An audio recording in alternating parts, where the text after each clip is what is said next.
हुई है। And you have to read the history to understand the novel. ठीक है, अगर हम जैज पढ़ते हैं तो इसमें हमें सबसे इम्पोर्टेंट चीज जो है वो आती है ग्रेट माइग्रेशन। ठीक है, जिसमें अफ्रीकन जो है बहुत तेजी से जो है वो मूव किए थे सिटीज की तरफ। ठीक है, बहुत ज्यादा जो है माइग्रेशन हुई थी, जिसमें लोग जो है वो अपनी जॉब के सिलसिले में जो है वो माइग्रेट किए थे। ठीक है, जॉब्स के मतलब गुजर बसर के लिए वो इधर से उधर माइग्रेट किए थे। और उसमें जो है रेसिज्म का क्या ताल्लुक है, टॉनी मॉरिसन जो है वो बेसिकली एक ब्लैक खातून थी, अफ्रीकन। ठीक है, और ये जो है बेसिकली बताती हैं अबाउट द सेक्रीफाइसेस जो कि ब्लैक्स ने दिए। ठीक है, कि ब्लैक्स के साथ क्या होता रहा, उनके क्या सेक्रीफाइसेस थे, उनकी क्या सोशल वैल्यूज थी, उनकी सोसाइटी के अंदर क्या इम्पोर्टेंस थी, और किस तरीके से जो है इन लोगों को जो है वो डी वैल्यू किया जाता था इन सोसाइटी। तो यहाँ पे आप देख रहे हैं स्लाइड में कि reclaiming the dead girl in Toni Morrison jazz, Toni Morrison jazz. ठीक है, रिक्लेम कर रही है वो एक डेड गर्ल को जो कि टॉनी मॉरिसन के जैज में है। अब लेट्स सी बेसिक इंफॉर्मेशन देख लें कि टॉनी मॉरिसन कौन थी। अफ्रीकन अमेरिकन राइटर थी। अफ्रीकन अमेरिकन यानी कि वो लोग जो अफ्रीका से अमेरिका जो है वो माइग्रेट किए थे during great migration. Toni Morrison जो है एक्चुअली ये भी माइग्रेट की थी टू जॉर्जिया। ठीक है, अपने बचपन में। और फिर ये हुआ था कि इनके फादर ने भी ड्यूरिंग माइग्रेशन मल्टीपल जॉब्स की, बिजनेस सेटल डाउन करने के लिए बड़ी कोशिश की। फिर ये हुआ कि ये जब 2 साल की थी, ये जिस घर में रहती थी, तो हुआ ये कि इनके जो फादर थे वो घर जो है उसका रेंट नहीं पे कर पाए थे। तो फिर ये हुआ था कि जो वाइट्स हैं, क्योंकि वो वाइट का घर था, उन्होंने वो घर जला दिया था। तो इस हद तक अमेरिका के अंदर रेसिज्म थी कि वो ब्लैक्स को बर्दाश्त नहीं करते थे और उनको बहुत ही कम दर्जे की जो है वो जॉब्स दी जाती थी। अभी हम आगे देखेंगे कि इस कहानी के अंदर और क्या क्या होता है। तो इसी तरीके से हम यही देखेंगे कि किस तरीके से ये जो नॉवेलिस्ट हैं इन्होंने मतलब इनकी डेट ऑफ बर्थ थी 1931 और इनकी डेथ हुई अभी रिसेंटली 2019 में। ठीक है, और वो एरा था जब ग्रेट माइग्रेशन हुई थी। ठीक है, तो इन्होंने ये सब चीजें जो हैं वो खुद फेस की हुई थी और पैदा हुई ये। Born Chloe Anthony Wofford 1931, did not start writing for real until divorce. ठीक है, डाइवोर्स तक जो है उन्होंने कोई बुक नहीं लिखी, कुछ भी नहीं लिखा। Needed to claim the dead girl inside. और क्या वो चाह रही थी कि वो क्लेम कर रही थी वो जो डेड गर्ल जो कि कहीं उनके अंदर एक औरत मरी हुई है, यानी कि सब्जुगेशन ऑफ फीमेल या रिप्रेस फीमेल्स, उनके ऊपर भी इन्होंने लिखा। नॉट ओनली फेमिनिज्म पे लिखा है इन्होंने, औरत के साथ क्या क्या होता है, और नंबर 2 जो माइनॉरिटीज हैं, जो ब्लैक्स हैं, उनके साथ क्या सलूक किया जाता है न्यूयॉर्क जैसे सिटी के अंदर। तो वो ये सब कुछ वो बताती हैं। 1993 Nobel prize in literature for Beloved. ठीक है, 1993 में उन्होंने बिलव्ड लिखा, उनको इस चीज पे नोबेल प्राइज मिला। And she was the first lady, ठीक है, जिन अफ्रीकन लेडी जिनको नोबेल प्राइज मिला था। ठीक है, जिन्होंने अफ्रीकन राइटिंग्स भी लिखना शुरू की थी। इशू इश्यूज जो इन्होंने डिस्कस किए अपने नॉवेल्स के अंदर वो थे political, historical, racial, post colonial. ठीक है, पोस्ट कॉलोनियलिज्म हम लोगों ने एडवर्ड सैड में पढ़ा था। कॉलोनियलिज्म, कॉलोनाइज कर लेना। ठीक है, तो अफ्रीका को भी कॉलोनाइज किया गया था। ठीक है, ब्रिटिशर्स ने उन पे उस पे कब्जा कर लिया था और उसको भी कॉलोनाइज कर लिया गया था। पोस्ट कॉलोनियल का मतलब ये जब ब्रिटिशर्स चले गए थे, ठीक है, तो फिर इन लोगों के साथ क्या हुआ, तो फिर ये किस तरीके से एहसासे कमतरी का शिकार हो गए, और फिर ये किस तरीके से ब्रिटिशर्स तो चले गए लेकिन इनके अंदर जो है फिर अमेरिका जाने की जो एक विश है वो जाग गई। तो अब देखें जी, ये भी जैसे पाकिस्तानी कहते हैं ना हमने अमेरिका जाना, हालांकि ब्रिटिशर्स यहाँ से चले गए हैं, तो इनके साथ भी यही हुआ। ये भी चाह रहे थे कि हम जो है वहां चले जाएं। सेकेंडली ये भी हुआ था कि जब कॉलोनियल एरा था ना, अफ्रीका को एनस्लेव किया गया है, अफ्रीका को कॉलोनाइज किया गया, तो बहुत सारे जो अफ्रीकन हैं उनके जहाज भर भर के अफ्रीकन स्लेव्स के उनको शिफ्ट किया गया टू यूके एंड अमेरिका।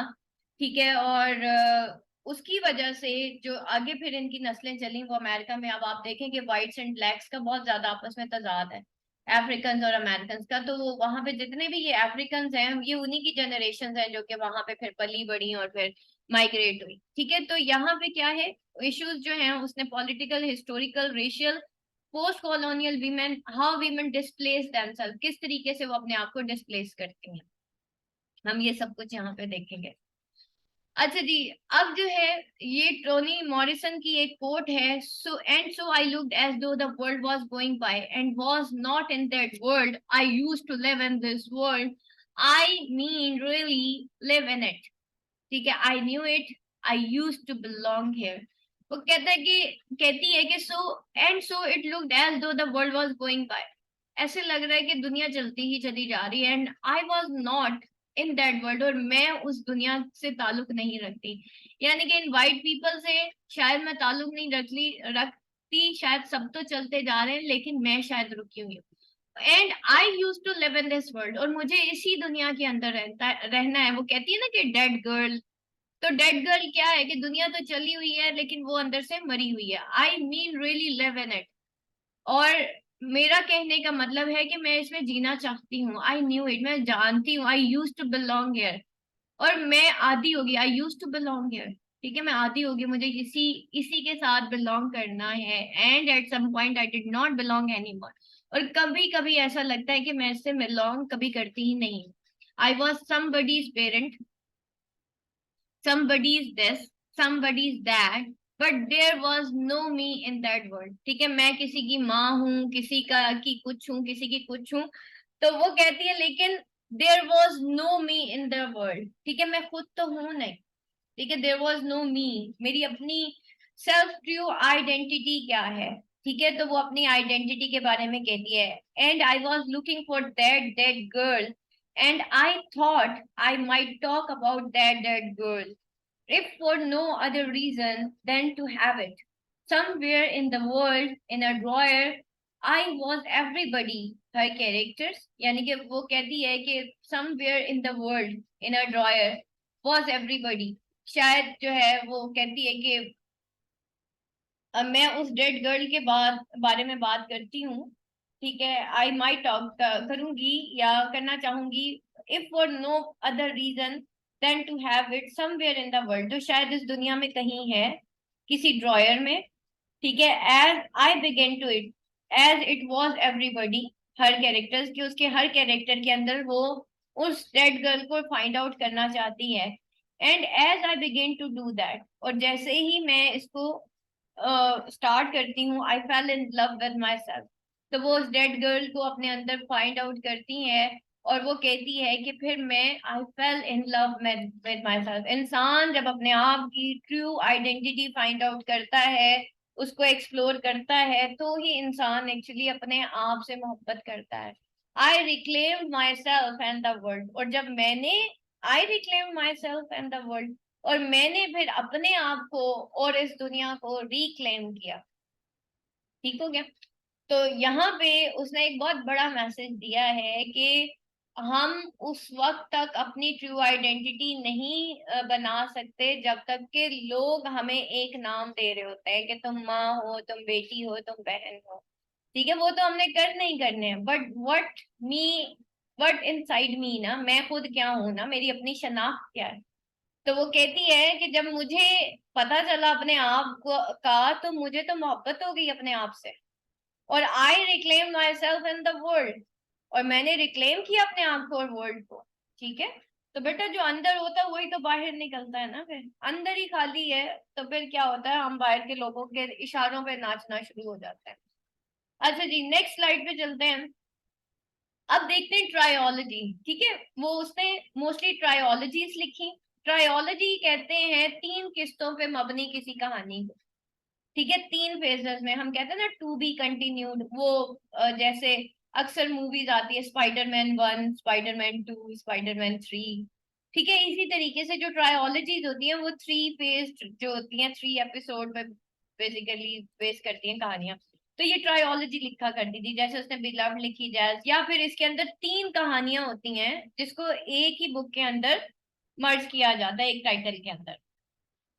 तो उसने मोस्टली जो है जी ट्रायोलॉजीज लिखी हैं, जिसमें बिलव्ड है, जैज है, पैराडाइज है, इसमें थीम ऑफ लव पे उसने बात की है। Morrison was inspired by stories, ठीक है, मॉरिसन जो है वो बहुत ज्यादा इंस्पायर्ड थी by stories, articles and the pictures. Main focus अब हम करते हैं जी जनाब जैज की तरफ के। What is jazz, what is title? Jazz is basically a special music जो कि अफ्रीकन कल्चर को शो करता है, ठीक है, जिस तरीके से इसके रिदमिक पैटर्न्स हैं। जो टाइटल जैज है, क्वेश्चन यही आता है आपके पेपर में, justify the title of the jazz. उसको फिर हम मजीद इसको वो करेंगे, डिस्कस करेंगे जब हम क्वेश्चन पढ़ेंगे, तो हम डिटेल्ड इसका टाइटल डिस्कस कर लेंगे। Basically jazz is basically a music and it has some, and the cultural music of the African, ठीक है, it has some rhythmic patterns, इसके अप्स एंड डाउन्स हैं, और वो लाइफ को पोर्ट्रे करता है। न्यूयॉर्क सिटी जो है जैज के अंदर, वो एज अ कैरेक्टर आपके सामने आएगा, ठीक है, वो अब एज अ प्लेस आपके सामने नहीं, ऐसे लगेगा जैसे ये कोई कैरेक्टर है और वो इंसानों के साथ कुछ बिहेव कर रहा है, ठीक है। तो न्यूयॉर्क को जो है टॉनी मॉरिसन ने एज अ कैरेक्टर शो किया, सिटी एज अ कैरेक्टर, ठीक है। और ये क्वेश्चन भी आपका एक मोस्ट इंपॉर्टेंट क्वेश्चन है कि जी सिटी एज अ कैरेक्टर जो है वो टॉनी मॉरिसन ने शो किया।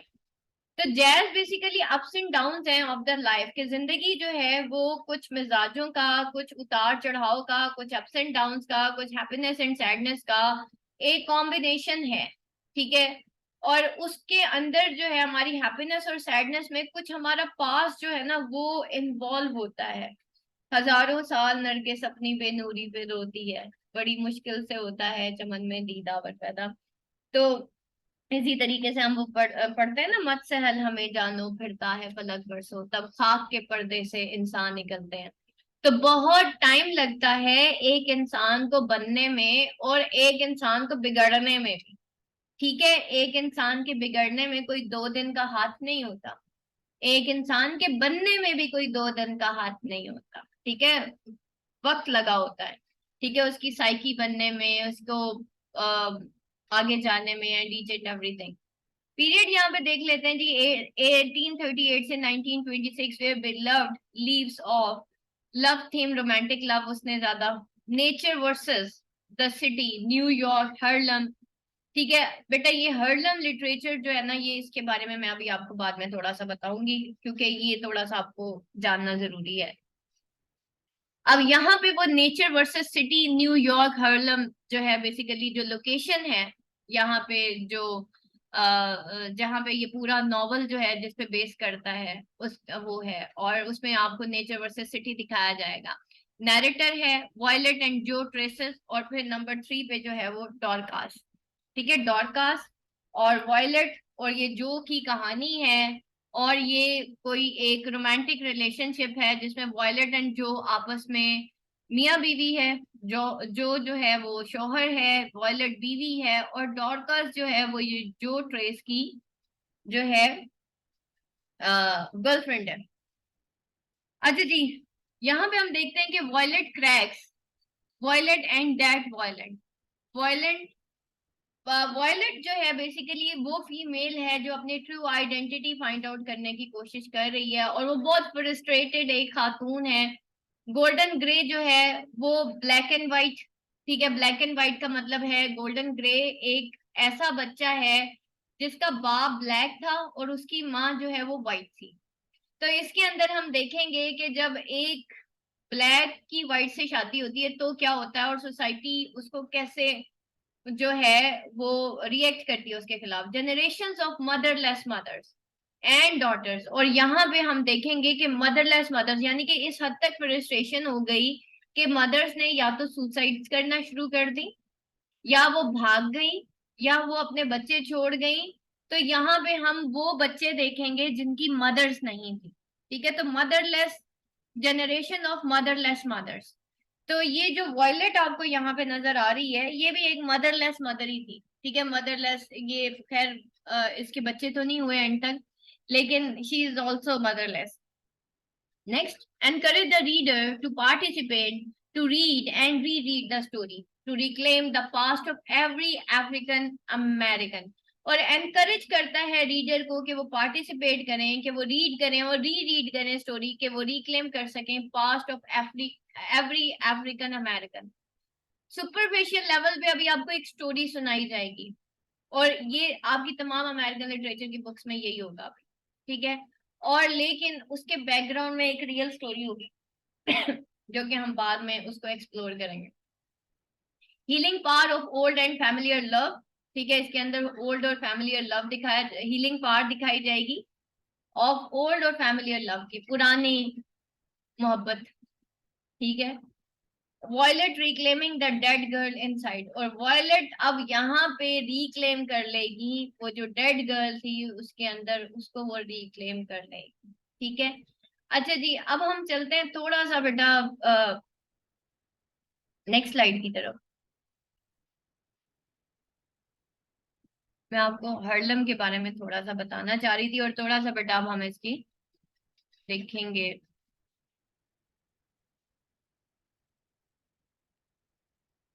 इश्यूज जो थे जो यहाँ पे आपको नजर आएंगे। अच्छा जी, अब नेक्स्ट हम देखते हैं कि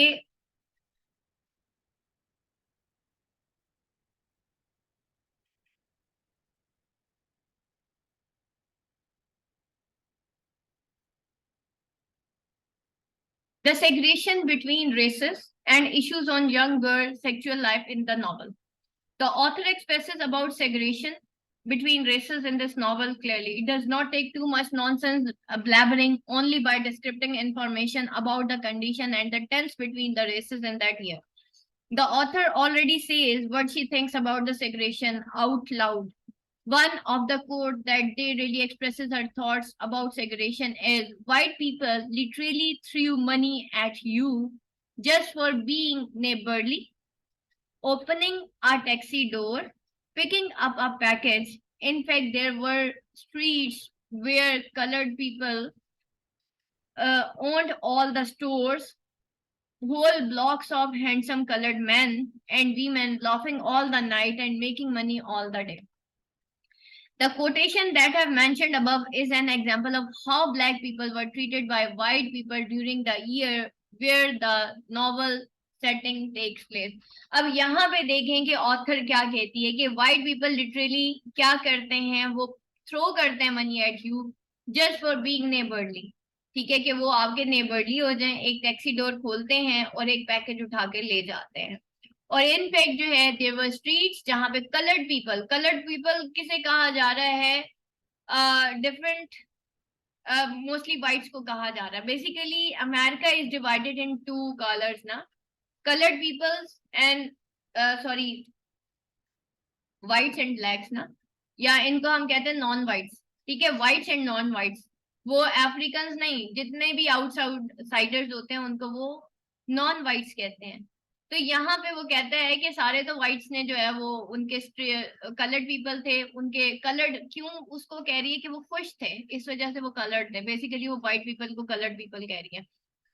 और उनके अपने स्टोर्स थे, उनके क्या थे, whole blocks of handsome coloured man, और फिर वीमेन जो कि तमाम रात जो है वो हंसते रहते थे, making money all the day, और सारा दिन सिर्फ शायद पैसा कमाना उन्हीं का हक था, इन ब्लैक्स का नहीं था। Also, there is a certain business district only for black people.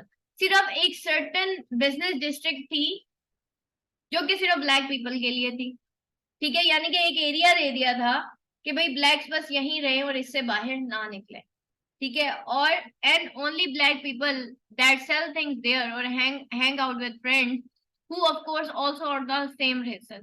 और वो जो है ये ब्लैक पीपल जो है वहां पे चीजें बेचते थे और वो अपने ही फ्रेंड्स के साथ जो है हैंग आउट करते थे, of course also are the, क्योंकि ये सेम रेसेस से ताल्लुक रखते थे। Another quotations come from the chapter where the author was talking about Alice Dorcas aunt for experience a racism act from a stranger while she was in Fifth Avenue, New York City. She was sitting near white people and white people were scout away from where Alice was. ठीक है, अब यहाँ पे देखें कि Alice जो है वो डॉरकास की आंटी थी और वो भी एक्सपीरियंस करती है एक racist attitude too from the New York के जो लोग होते हैं, जब वो क्या करते हैं, वो scout away from where Alice was, वो वहां से भाग जाते हैं जहाँ पे एलिस होती है. And women who knew no English at all and would never own a pair of silk stocking move away from her if she sat next to them in trolley. Morison. A stranger also told her to do not sit near white people. एक stranger कहता है white people के पास नहीं बैठना. Don't sit there, honey. You never know what they have. तुम्हें नहीं पता कि उनके पास क्या है. From what I have read, it means that the author want to say the segregation is something. Segregate किसे कहते हैं? अलग-अलग.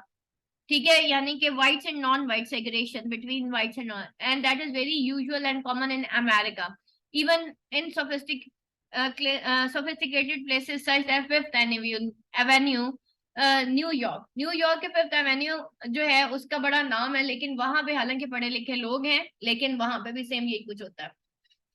The author also says that white people don't treat black people fairly. They tend to threaten black people if they come or sit near them, just like what Alice experienced.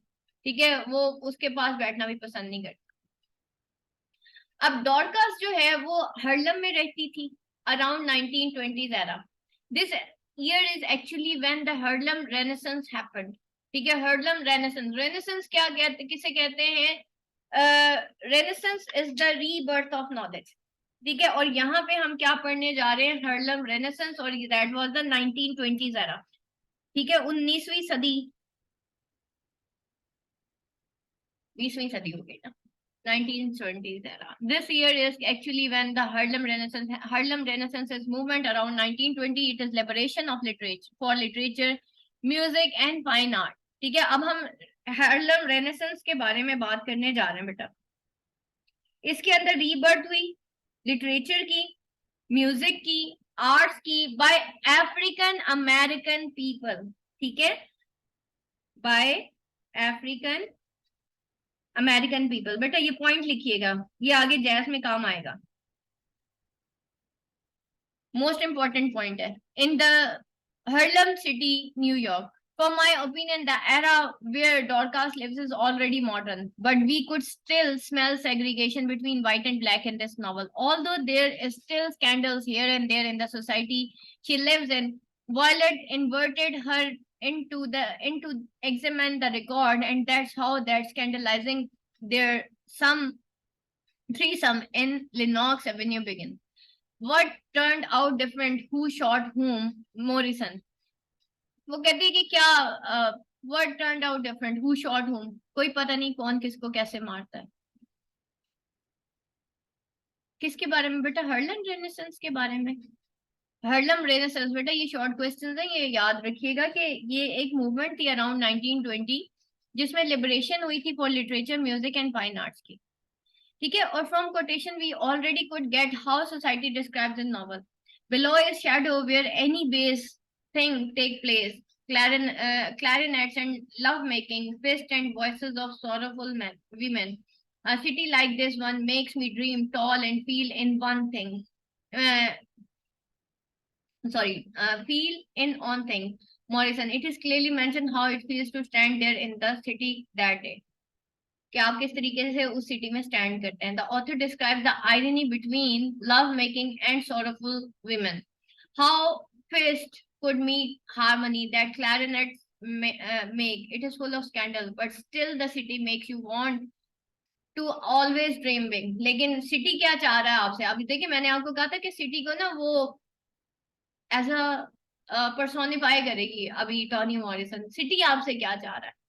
ठीक है, city जा रहा है कि जी आप dream back करें. The people down there in shadows are happy about that. At last everything's ahead. The smart one से so and people listening to them and reading what they write down agree. Here comes the new. Look out, there goes the sad stuff, the bad stuff, the things nobody could help stuff. अब यहाँ पे देखें, people down there in shadow are happy about that. ठीक है, लोग जो है down there जो कि शेडो में थे वो बड़े खुश थे, यानी कि African people. At last everything ahead, at least उनके सामने बहुत कुछ था उस सिटी में। ठीक है, यानी कि वो बड़े खुश थे। शेडो काले लोग जो थे बड़े खुश थे, जी हम बड़ा कुछ करने जा रहे हैं। लोग यही सोच के शहरों में जाते हैं ना कि शायद आगे बहुत कुछ है। द स्मार्ट वन से so and people listening to them. जो अक्लमंद इंसान होते हैं, स्मार्ट वन होते हैं, चालाक लोग होते हैं, वो ऐसे ही कहते हैं और लोग उनको लिसन करते हैं। Reading what they write down agree, और जो वो लिख देते हैं लोग उससे अग्री कर लेते हैं। ठीक है, here comes new, look out. लेकिन यहाँ पे तो कुछ न्यू है, look out. There goes the sad stuff, यहाँ पे तो सैड स्टफ है। The bad stuff, the things nobody could help stuff. और ये वो चीजें जहाँ पे नो बडी, यानी कि इन कालों से कोई चीज कोई खरीदना भी नहीं चाहता। ये जो हमारे दिमाग में आज बैठ गया है कि इम्पोर्टेड ही लेना है, ये हमारे दिमागों में किसने डाला है? आज जरा बैठ के सोचिएगा, किसने बताया इम्पोर्टेड ही ठीक होता है और पाकिस्तानी ठीक नहीं होता, या नॉन वाइट ठीक नहीं होता? ठीक है, ये जरा बैठ बैठ के जरा सोचिएगा। ठीक है, तो वहां पे भी अगर वो लोग जाके काम करते हैं, ब्लैक्स जो काम करते हैं, तो उनको अच्छा नहीं, उनकी प्रोडक्ट्स को अच्छा नहीं समझा जाता। We could also say that people in the society and the followers, they tend to follow the smart one. They will listen to them, follow and always agree on whatever they said about things. इसी तरीके से हम भी जो थोड़े चालाक लोग होते हैं ना, उनकी हर बात मान लेते हैं। ठीक है, हर बंदे की बेटा हर बात ठीक नहीं होती, मेरी भी सारी बातें थोड़ी ठीक होती हैं। खुद से एग्री कर लें, इतना भी बंदे को शख्सियत परस्त नहीं हो जाना चाहिए कि कोई भी बंदा कुछ भी कह दे तो आप कुछ भी करने को तैयार हो जाए। तो दैट इज द थिंग कि आम जो बंदा होता है ना, वो ऐसा ही होता है। ठीक है, तो they will listen to them, वो उनको लिसन करते हैं, फॉलो करते हैं, अग्री करते हैं on whatever they said about things. Maybe there is connection when they use to be slave और slavery thing their parents taught. ठीक है, मे बी ये वो कनेक्शन है जब वो यूज टू बी स्लेव है। अब ये स्मार्ट पीपल किसको कह रहा है? वो गोरों को कह रही है। ठीक है, कि they use to be slave. Britishers चले गए, अफ्रीका से भी चले गए, वो आयरलैंड से भी चले गए जब उन्होंने उसको कॉलोनाइज किया था, बड़े सगीर से भी चले गए। लेकिन हम, we are use to be a slave. We we want to listen them ना, we want to listen whites. ठीक है, हमें लगता है वो लोग बड़े अक्लमंद, तो वो यहाँ पे यही बात कर रही है, वो अमेरिका के अंदर रह के हमें ये बात बता रही है। और slavery things that there parents taught, और ये स्लेवरी किसने सिखाई हमें? हमारे पेरेंट्स ने सिखाई है। अंग्रेजों की इतनी तारीफें होती हैं, उनकी प्रोडक्ट्स की इतनी तारीफें होती हैं, बेशक हमने ना खरीदी हो, ऐसे है ना, बच्चे को पढ़ाना है, बाहर ही तो भेजना है। That's why they could make their own statement because they can only follow the leader. इस वजह से उनके पेरेंट्स भी वही स्टेटमेंट बना लेते हैं, क्योंकि वो सिर्फ अपने लीडर्स को फॉलो करते हैं। The society where Dorcas lives in a place where the people dream about the future. डॉर्कास जिस सोसाइटी में रहती थी वहां पे लोग अपने फ्यूचर के बारे में सोचते थे, but behind that they hid their scandals. लेकिन बिहाइंड वो अपने गलत चीजों को छुपाते थे, अपने स्कैंडल्स को छुपाते थे, अपने झूठ को छुपाते थे। यानी कि वैसे तो नजर यही आ रहा होता था जी बहुत कुछ कर रहे हैं, लेकिन बिहाइंड वो scandal, until another person heard about it and passed it through other person's ear। और यहाँ तक कि उस स्कैंडल के बारे में दूसरा बंदा सुन लेता था और उसको आगे ले जाता था।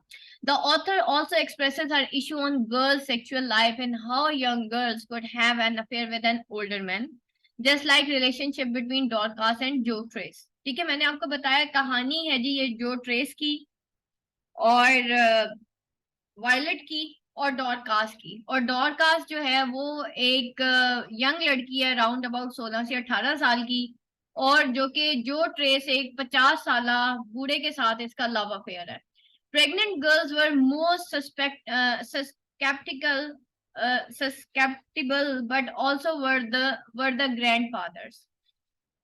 अब क्या था कि जितनी प्रेग्नेंट गर्ल्स जो थी वो सस्केप्टेबल थी, उतने ही उनके ग्रैंडफादर्स भी थे। यानी कि आवे का आवा ही बिगड़ा हुआ था, करने क्या आए थे और कर क्या रहे थे।